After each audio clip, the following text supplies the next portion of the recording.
हो सकता है तुम्हारे 1000 जन्म व्यतीत हो जाए।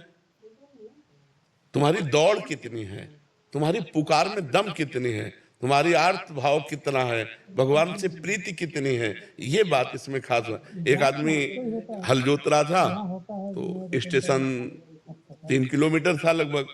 तो एक आदमी ने पूछा, है भाई हम स्टेशन कितनी देर में पहुंच जाएंगे? तो चुप रहा। बोला, ए पूछ रहा हूं स्टेशन कितनी देर में पहुंच जाएंगे? चुप रहा। वो भागा, जो भागा सो बोले 30 मिनट में पहुंच जाओगे। तो उन्होंने कहा पहले क्यों नहीं बोले? रफ्तार नहीं देखी थी तुम्हारी।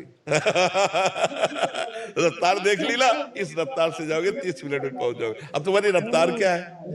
कितना प्रेम है भगवान से, कितना त्याग है, कितना भजनानंद में तुम्हारी प्रीति है, कितना भोगानंद से वैराग्य है। वही तो भगवान की प्राप्ति के लिए थोड़ी कोई ऐसा कि इतना इतना इतना कर लो तो भगवान की प्राप्ति हो जाएगी। नहीं, वो सब किए हुए भगवान की प्राप्ति के लिए प्रीति चाहिए, प्रेम चाहिए। जान ले सो जाननिहारा, राम ही केवल प्रेम प्यारा।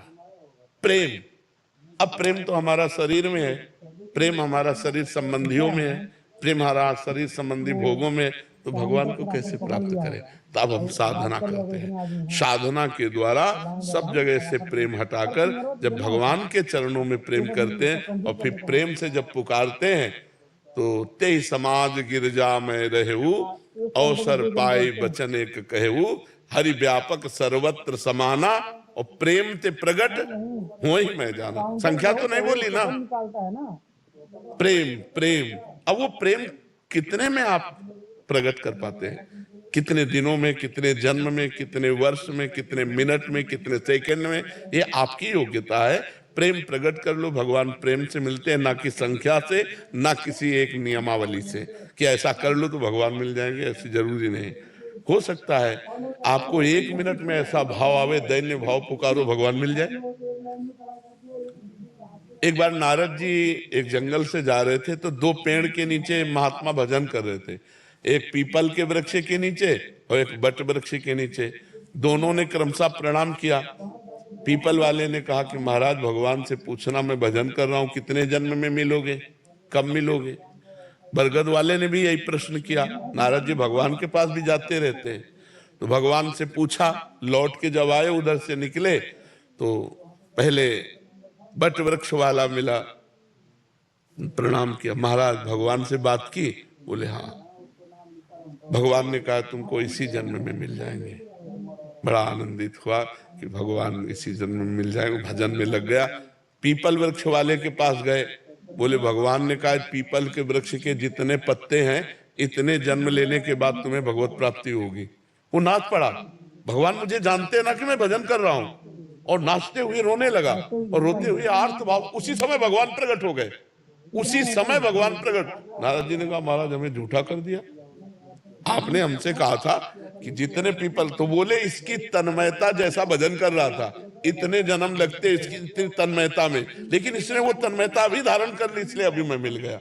तो भगवान की प्राप्ति का कोई इतना नियम नहीं कि इतना कर लो तो मिल जाएंगे। आर्त भाव से पुकारो तो एक बार में मिल सकते हैं, और अगर माया प्रपंच में फैली हुई वृत्ति है तो जन्म के जन्म लग जाते हैं। जन्म जन्म मुनि जतन कराही, अंत राम कही आवत नहीं।